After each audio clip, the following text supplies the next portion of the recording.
یعنی آپ انہیں چھوڑ کر میرے پاس آ گئے، حالانکہ میں آپ کو اپنا نائب بنا کر آیا تھا۔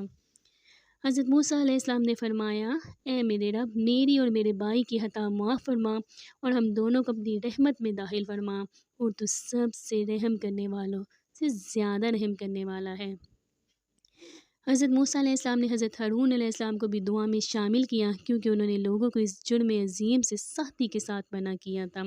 ارشاد باری تعالیٰ ہے، ترجمہ: اور ہارون نے اس سے پہلے ان سے کہہ دیا تھا کہ اے میری قوم، اس بچڑے سے تو صرف تمہاری آزمائش کی گئی ہے، یعنی اللہ کی تقدیر سے یہ واقعہ پیش آیا ہے اور تمہیں آزمانے کو اس نے اس بچڑے میں آواز پیدا کر دی ہے۔ تمہارا حقیقی پروردگار تو رحمان ہی ہے۔ یہ بچڑا تو انہیں، لہٰذا میری بات سن کر تم سب میری پیروی کرو اور میری بات مانتے چلے جاؤ۔ انہوں نے جواب دیا، موسیٰ کی واپسی تک تو ہم اس کے مجاور بنے بیٹھے رہیں گے۔ اس آیت میں اللہ تعالیٰ نے ہارون علیہ السلام کے حق میں گواہی دی ہے کہ انہوں نے لوگوں کو بچڑے کی پوجا سے منع کیا تھا، لیکن لوگوں نے آپ کی بات نہیں مانی۔ پھر موسیٰ علیہ السلام سامری کی طرف متوجہ ہوئے اور فرمایا، سامری، تیرا کیا معاملہ ہے؟ تو نے یہ کام کیوں کیا؟ اس نے جواب دیا، مجھے وہ چیز دکھائی دی جو انہیں دکھائی نہیں دی، یعنی مجھے جبرائیل علیہ السلام نظر آ گئے جبکہ وہ گھوڑی پر سوار تھے، تو میں نے فرستادہ الہی کے نقش قدم سے ایک مٹھی بھر لی، یعنی جبرائیل علیہ السلام کی گھوڑی کے نقش قدم سے مٹھی لے لی۔ بعض مفسرین نے یہ بیان کیا ہے کہ سامری نے دیکھا کہ گھوڑی جہاں قدم رکھتی ہے وہاں گھاس اگاتی ہے، اس نے وہاں سے مٹی لے لی، پھر جب وہ سونے کے بچڑے میں ڈالی تو مذکورہ واقعہ پیش آیا، اس لیے اس نے کہا، میں نے اسے اس میں ڈال دیا، اس طرح میرے دل نے مجھے یہ بات سمجھا دی۔ موسیٰ علیہ السلام نے کہا، اچھا جا، دنیا کی زندگی میں تیری سزا یہی ہے کہ تو کہتا رہے مجھے نہ چھونا۔ سامری کو یہ بددعا دی گئی کہ اسے کوئی نہ چھوئے، کیونکہ اس نے وہ چیز چھوئی تھی جسے چھونا اس کے لیے جائز نہ تھا۔ اس سے دنیا میں اس جرم کی یہ سزا ملی اور آخرت میں بھی عذاب ہوگا، جیسے فرمایا، ایک اور وعدہ بھی تیرے ساتھ ہے جو تجھ سے ہرگز نہ ٹلے گا۔ پھر فرمایا، اب تو اپنے اس معبود کو بھی دیکھ لینا جس کا اعتکاف کیے ہوئے تھا، ہم اسے جلا کر سمندر میں ریزہ ریزہ اڑا دیں گے۔ چنانچہ موسیٰ علیہ السلام نے اس بچڑے کو آگ میں جلا دیا۔ بائبل میں بھی یہی لکھا ہے کہ اسے سمندر میں بکھیر دیا اور بنی اسرائیل کو اسے پینے کا حکم دیا۔ جس نے بچڑے کی پوجا کی تھی، اس کے ہونٹوں پر اس کی راکھ چمک گئی۔ بعض کہتے ہیں کہ ان کے رنگ زرد ہو گئے۔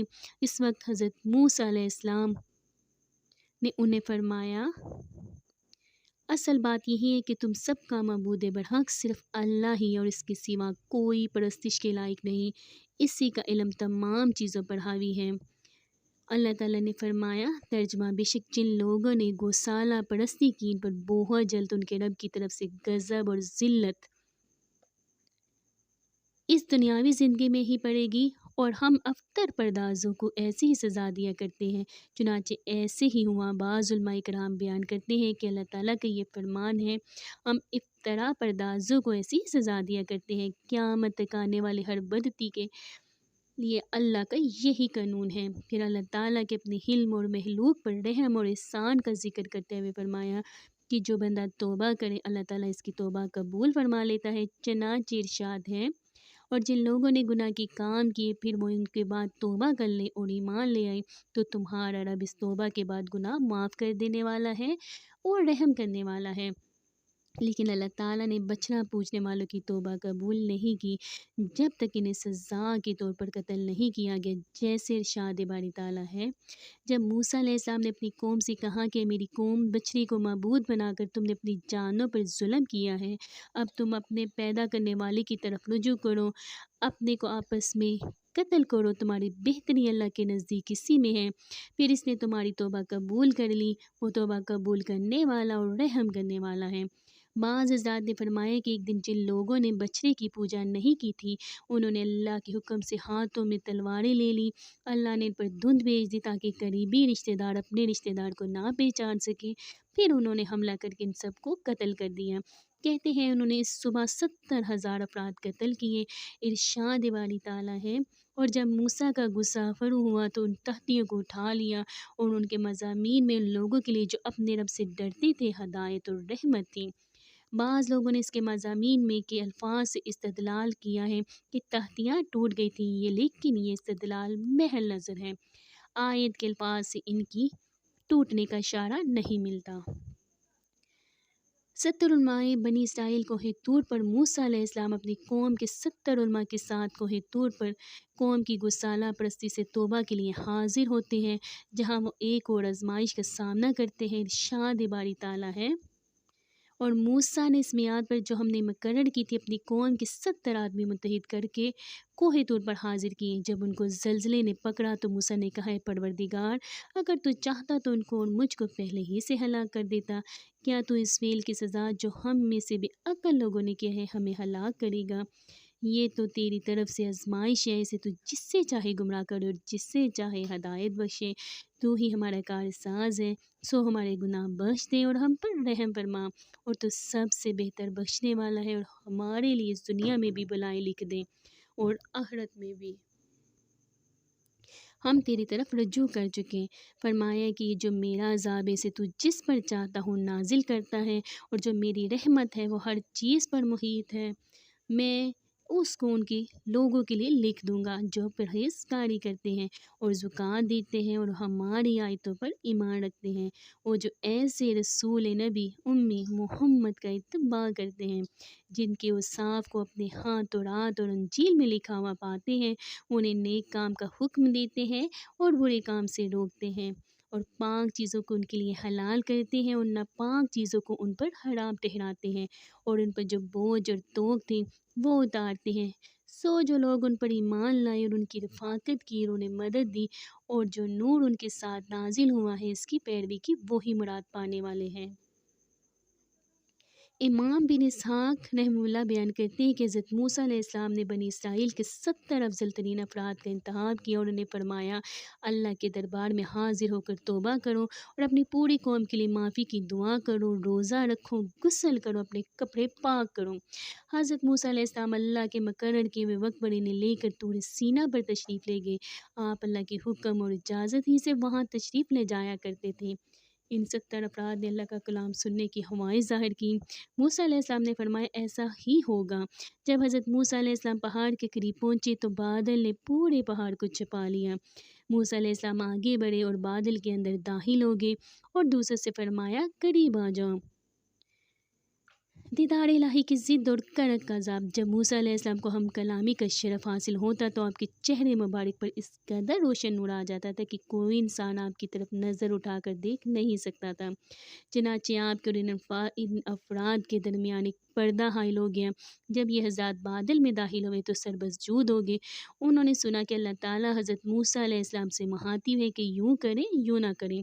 جب اللہ تعالیٰ کے احکامات دے چکا تو موسیٰ علیہ السلام پر سے بادل ہٹ گیا۔ تب ان لوگوں نے کہا، جب تک ہم اپنے رب کو سامنے نہ دیکھ لیں آپ پر یقین نہ کریں گے۔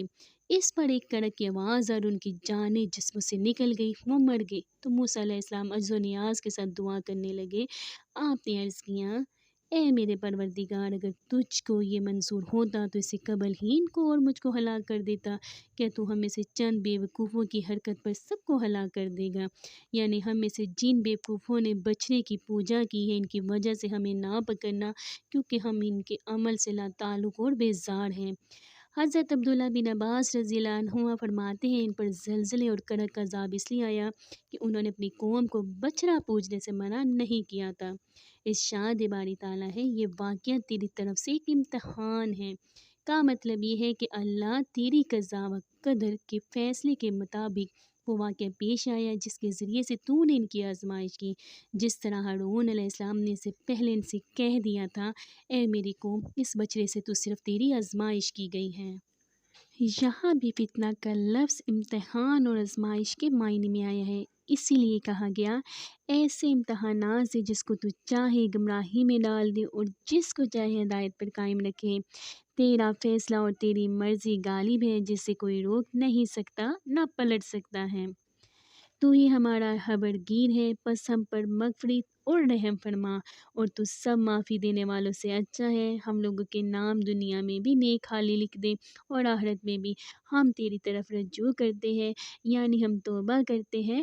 اللہ تعالیٰ نے فرمایا، میں اپنا عذاب بھی اسی پر واقع کرتا ہوں جس پر چاہتا ہوں، اور میری رحمت تمام اشیاء پر محیط ہے۔ جیسے صحیح بخاری میں ہے کہ رسول اللہ صلی اللہ علیہ وآلہ وسلم نے فرمایا، جب اللہ تعالیٰ نے آسمانوں اور زمین کو پیدا کر لیا تو ایک تحریر لکھی، وہ اس کے پاس عرش پر رکھی ہوئی ہے۔ وہ تحریر یہ ہے کہ میری رحمت میرے غضب پر غالب ہوگی۔ اللہ تعالیٰ نے فرمایا، میں وہ رحمت ان لوگوں کے نام ضرور لکھوں گا جو اللہ سے ڈرتے ہیں اور زکوٰۃ دیتے ہیں اور جو ہماری آیتوں پر ایمان لاتے ہیں، یعنی ان صفات کے حامل افراد کو میری رحمت ضرور حاصل ہوگی۔ جو لوگ ایسے رسول نبی امی کا اتباع کرتے ہیں جن کو وہ لوگ اپنے پاس تورات و انجیل میں لکھا ہوا پاتے ہیں۔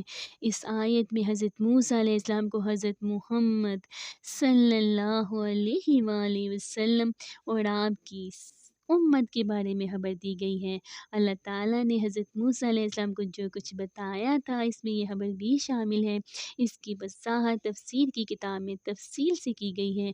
جب بنی اسرائیل پر پہاڑ اٹھایا گیا، اللہ تعالیٰ نے موسیٰ علیہ السلام کی بہانہ ساز قوم کو مخاطب کرتے ہوئے فرمایا، اور جب ہم نے تم سے وعدہ لیا اور کوہ طور کو تم پر اٹھا کھڑا کیا اور حکم دیا کہ جو کتاب ہم نے تم کو دی ہے اس کو مضبوطی سے پکڑے رہو اور جو اس میں لکھا ہے اسے یاد رکھو تاکہ عذاب سے محفوظ رہو، تو تم اس کے بعد عہد سے پھر گئے، اور اگر تم پر اللہ کا فضل اور اس کی مہربانی نہ ہوتی تو تم خسارے میں پڑ گئے ہوتے۔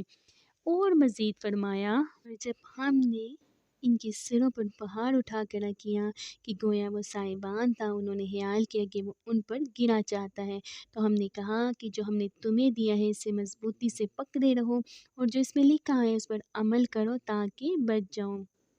حضرت عبداللہ بن عباس رضی اللہ عنہ اور دیگر علماء بیان کرتے ہیں کہ جب موسیٰ علیہ السلام تورات کی تختیاں لے کر آئے تو بنی اسرائیل کو حکم دیا کہ اسے قبول کریں اور پختہ عزم کے ساتھ اس پر عمل کریں۔ انہوں نے کہا، تختیاں میں دکھائیے، اگر وہ احکام آسان ہوئے تو ہم مان لیں گے۔ موسیٰ علیہ السلام نے فرمایا، بلکہ تمام کو قبول کرو۔ دونوں طرف سے کئی بار یہ بات کہی گئی۔ تب اللہ تعالیٰ نے فرشتوں کو حکم دیا تو انہوں نے پہاڑ کو اٹھا کر ان لوگوں کے سروں پر اس طرح مہلک کر دیا کہ گویا وہ بادل ہوں، اور ان سے کہا گیا کہ اگر قبول نہیں کرو گے تو یہ پہاڑ تم پر گر پڑے گا۔ تب انہوں نے قبول کیا، انہیں سجدہ کرنے کا حکم دیا گیا تو انہوں نے اس طرح سجدہ کیا کہ کن کھکیوں سے پہاڑ کی طرف دیکھتے رہے۔ یہودیوں میں اب تک اس طرح سجدہ کرنے کا رواج باقی ہے۔ وہ کہتے ہیں کہ کوئی سجدہ اس سجدے سے عظیم نہیں ہو سکتا جن کے ذریعے سے ہم سے عذاب ٹل گیا۔ اللہ تعالیٰ کے فرمان، تم اس کے بعد پھر گئے کا مطلب یہ بھی ہے کہ اتنا عظیم معاہدہ ہو جانے کے بعد تم نے اپنے وعدے توڑ دیے۔ پھر اگر اللہ کا فضل اور اس کی رحمت تم پر نہ ہوتی کہ اللہ نے تمہاری طرف رسول بھیجے اور تم پر کتابیں نازل کی تو تم نقصان اٹھانے والے ہو جاتے۔ اگر آپ کو میری ویڈیو اچھے لگے تو پلیز آپ اس کو لائک اور سبسکرائب کریں، اور دعا ہے میری یوٹیوب فیملی کے لیے کہ وہ ہمیشہ سدا خوش رہیں، آباد رہیں، ہنستے مسکراتے رہیں۔ اللہ آپ کے دلوں میں ہمیشہ ایمان کی دولت قائم رکھے، دائم رکھے، آمین ثم آمین یا رب العالمین۔